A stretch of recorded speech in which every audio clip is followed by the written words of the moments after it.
Hello my dear students, my name is Dr. Deepti and I am here with a new topic, that is transfer of learning or training, which is an important topic for the students who are preparing for NET examinations and civil services. जो मैं आज आपके समक्ष topic discuss करने वाली हूँ वो है आपका ट्रांसफर ऑफ लर्निंग और ट्रेनिंग, जो कि हमारे साइकोलॉजी के स्टूडेंट्स और एजुकेशन के बच्चों के लिए बहुत इंपॉर्टेंट टॉपिक है, जो नेट की प्रिपरेशन कर रहे हैं और जो आपके सिविल सर्विसेज की प्रिपरेशन कर रहे हैं। प्लस ये आपका कोर्स का पार्ट है ही, जितने भी आपके ग्रेजुएशन या पोस्ट ग्रेजुएशन या फिर एमफिल पीएचडी आपके या स्कूल गोइंग आपके 11th-12th के स्टूडेंट्स हैं। It is a very important topic. तो मैं आपको सबसे पहले ये बताना चाहूंगी कि आखिर ट्रांसफर ऑफ लर्निंग और ट्रेनिंग क्या होता है।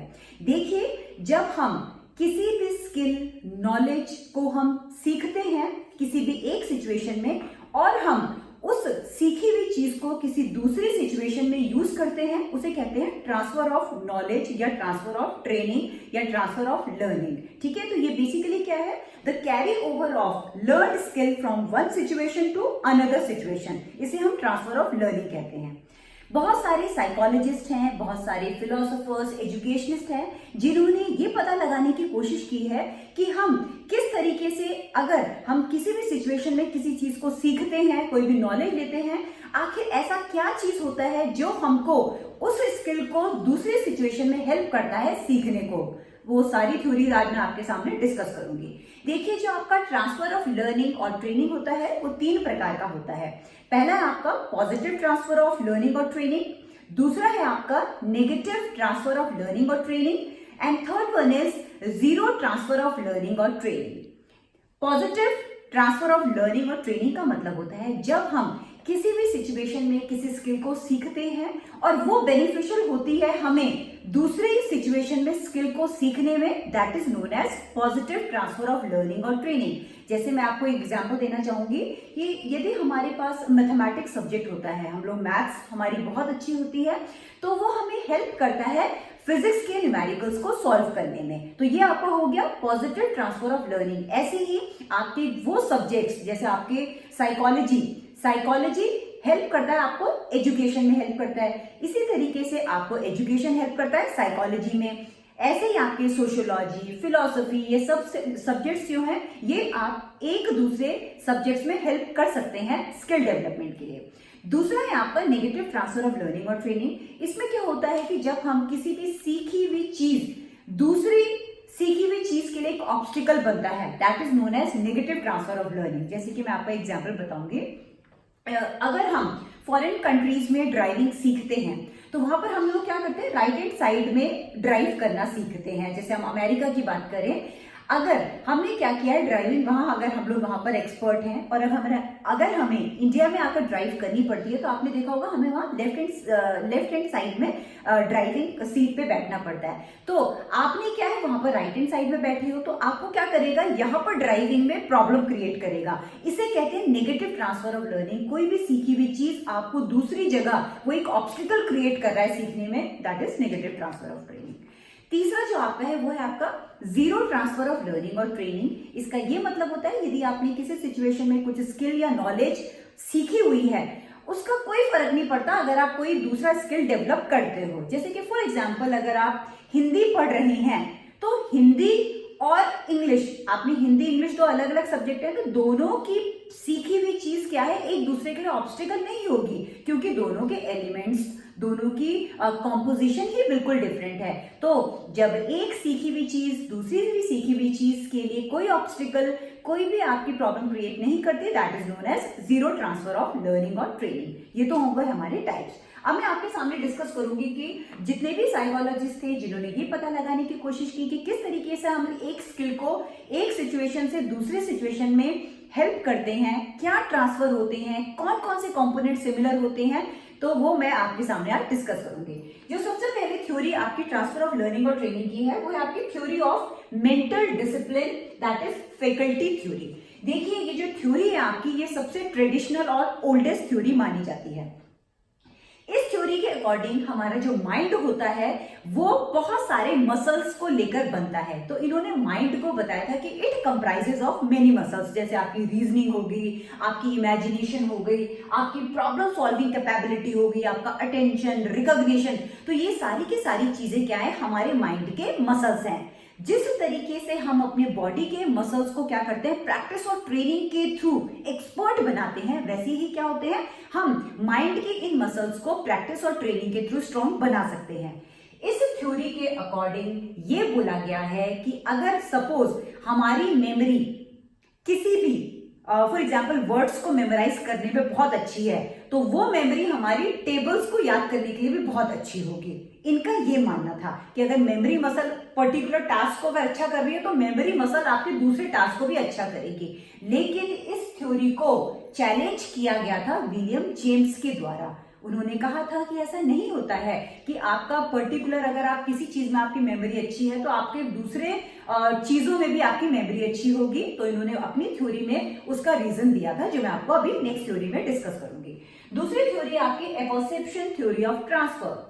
एपरसेप्शन का मतलब होता है कि जिसमें हम रिलेट करते हैं पुराने आइडियाज को नए आइडियाज से।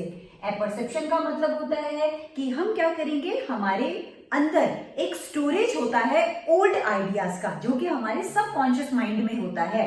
और जब हम नई चीजें हमारे सामने आती है तो हम क्या करते हैं, उस जो हमारे पुराने आइडियाज होते हैं हम उनको सब कॉन्शियस से लेकर आते हैं कॉन्शियस पार्ट में। तो बेसिकली इन्होंने कहा था कि हम चीजों को रिलेट करना सीखते हैं, ट्रांसफर करना सीखते हैं। वो किस पे डिपेंड करता है, हमारे एपरसेप्शन पे। एपरसेप्शन क्या हो गया, स्टोरेज ऑफ ओल्ड आइडियाज। तो इनका ये मानना था कि हमारे पास एक भंडार होना चाहिए, एक स्टोरेज होना चाहिए ओल्ड आइडियाज का, तभी हम उसको रिलेट कर पाएंगे नई चीजों से। ये भी आपकी थ्योरी क्रिटिसाइज की गई थी। It encourage memorisation and dependence on past learning. इन्होंने मेमोराइजेशन को ज्यादा एम्फेसाइज किया था और पास्ट लर्निंग, इनका ये मानना था कि जितनी ज्यादा अधिक हमारी पास्ट लर्निंग होगी उतना ज्यादा हम क्या करेंगे, ट्रांसफर ऑफ लर्निंग कर पाएंगे। इस थ्योरी को भी क्रिटिसाइज कर दिया गया था। उसके बाद जो थ्योरी आपकी नेक्स्ट आई थी वो है आपकी थ्योरी ऑफ आइडेंटिकल एलिमेंट्स। इसके प्रोपाउंडर आपके थे E.L. थॉर्नडाइक, जिसका की सपोर्ट किया था वुडवर्थ ने। वुडवर्थ ने एलिमेंट्स को कंपोनेंट्स का नाम दिया था बाद में। तो इस थ्योरी को थ्योरी ऑफ आइडेंटिकल कंपोनेंट्स भी कहा जाता है। देखिए, थॉर्नडाइक ने ये कहा था कि ट्रांसफर ऑफ लर्निंग पॉसिबल होती है एक सिचुएशन से दूसरे सिचुएशन में। कब, जब दोनों सिचुएशन में क्या होते हैं, कुछ एलिमेंट्स आइडेंटिकल होते हैं। आइडेंटिकल का मतलब होता है सिमिलर एलिमेंट्स होते हैं। जैसे कि फॉर एग्जांपल मैं मैथ्स और फिजिक्स का ही आपको बता देती हूँ। मैथमेटिक्स में आपको न्यूमेरिकल सॉल्व करने पड़ते हैं, फिजिक्स में भी सेम आपको वही थ्योरम्स पढ़नी पड़ती हैं, आपको न्यूमेरिकल सॉल्व करने पड़ते हैं। तो मैथमेटिक्स और फिजिक्स दोनों के कॉम्पोनेंट्स चूंकि आइडेंटिकल है, इसलिए हमारी ट्रांसफर ऑफ लर्निंग क्या होती है, एक सब्जेक्ट से दूसरे सब्जेक्ट में इजीली हो जाती है। तो इसे कहते हैं थ्योरी ऑफ आइडेंटिकल एलिमेंट्स। इसी तरीके से क्या होता है आपका, जैसे कि अगर आप कोई भी कार चलाते हैं, फोर व्हीलर चलाते हैं, तो अगर आपको पूरे मैकेनिज्म पता है, किस तरीके से हम गियर चेंज करेंगे, कैसे हम स्टीयरिंग को कंट्रोल करेंगे, ये सब अगर आपको पता है तो आप किसी भी फोर व्हीलर को इजीली चला पाओगे। क्यों? क्योंकि उनमें क्या है, आपके एलिमेंट्स आइडेंटिकल हैं। तो ये हो गया आपकी थ्योरी ऑफ आइडेंटिकल एलिमेंट्स। इस थ्योरी को काफी अप्रिशिएट किया गया था सभी साइकोलॉजिस्ट के द्वारा। नेक्स्ट जो थ्योरी है वो आपकी थ्योरी ऑफ जनरलाइजेशन।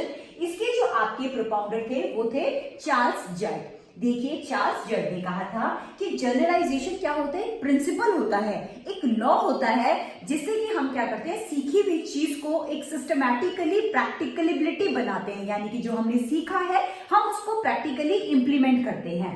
उन्होंने क्या किया था, अपने इस थ्योरी को प्रूफ करने के लिए एक एक्सपेरिमेंट किया था। उन्होंने क्या किया, स्टूडेंट्स के दो ग्रुप बनाए। एक को उन्होंने कंट्रोल ग्रुप का नाम दिया, दूसरे को उन्होंने एक्सपेरिमेंटल ग्रुप का नाम दिया। रिसर्च में एक्सपेरिमेंटल ग्रुप उसको कहा जाता है जिसको हम ट्रीटमेंट देते हैं, कंट्रोल ग्रुप उसको कहा जाता है जिसको हम ट्रीटमेंट नहीं देते हैं। जैसे कि ट्रीटमेंट का मतलब होता है कि उन्होंने एक्सपेरिमेंटल ग्रुप को रिफ्रैक्शन के, यानी कि जो रिफ्रैक्टिव लॉस होते हैं फिजिक्स के, वो पढ़ाया। ठीक है। और उन्होंने कंट्रोल ग्रुप को रिफ्रैक्शन के बारे में नहीं बताया कि अगर कोई भी चीज को अगर हम वाटर में सबमर्ज करते हैं यानी कि थोड़ा सा डुबा देते हैं तो आपको वो चीज थोड़ी सी थिक नजर आती है और थोड़ी सी टिल्ट नजर आती है। आप ये अपने घर पे भी एक्सपेरिमेंट कर सकते हैं। तो उन्होंने एक्सपेरिमेंटल ग्रुप को ये पढ़ाया कि भाई रिफ्रैक्शन में ऐसा ऐसा होता है कि जब हम किसी ऑब्जेक्ट को सबमर्ज करते हैं आधा तो वो थोड़ा सा टिल्ट नजर आता है प्लस थिक नजर आता है। उन्होंने कंट्रोल ग्रुप को ये ऐसा कुछ भी नहीं पढ़ाया। फिर वो दोनों ग्रुप को लेकर जाते हैं और एक जो भी एक आपका एक पॉन्ड होता है उसमें क्या किया, उन्होंने एक टारगेट रख दिया। टारगेट रखते हैं और दोनों को बोलते हैं कि आपको इस टारगेट को हिट करना है। वो टारगेट क्या है, आधा सबमर्ज होता है आप पानी में और आधा वो क्या करते हैं उसको ऊपर रखते हैं।